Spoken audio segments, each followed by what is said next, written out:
So guys, so good evening sa lahat. For this video, i-demo ko yung bagong feature ng natin ng PisoNet. So dinagdagan namin ng feature na Wake on LAN. Ito yung settings niya. So optional siya, so kung hindi nyo gustong gamitin, pwede naman. Pero ang feature na yun ay automatically mag-on yung PC unit. So kunwari ito yung PC unit natin. So yan, naka-off siya ngayon. Kapag nag-insert ko yung mga customers nyo, so ito siya, si PC2. So select natin. So ayun, makikita nyo magiging PC2 starting. So yan, makikita nyo din iniwan yung PC automatic. So yung Wake on LAN, same concept lang naman sa iba.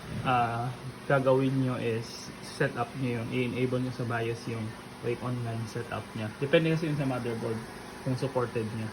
So yun, boot up na siya, diba? Then sa akin kasi may password, pero normally kung yan, pang PC unit yan, wala naman talagang password yan. So ngayon, hintayin natin mag-launch yung app. So that mag-launch yung app. Yan, so nag-launch na yung app. Ngayon, makikita nyo,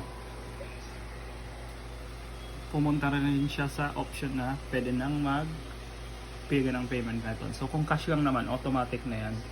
So cash tayo. Hindi ako makahanap ng barya. Yun, ito yung barya. So yun, done ko lang. Yan. Okay, tingnan natin. Ayun. So ito na siya, naka-login na. Meron siyang 25 minutes for 5 pesos. So yun. So yun lang yung update natin. So pinag-it ko din to para medyo hindi siya istorbo sa mga users din natin. So yun, may mga iba kong update pa sa PisoNet, may mga dagdag na settings. So dadagdag pa yan in coming weeks or days.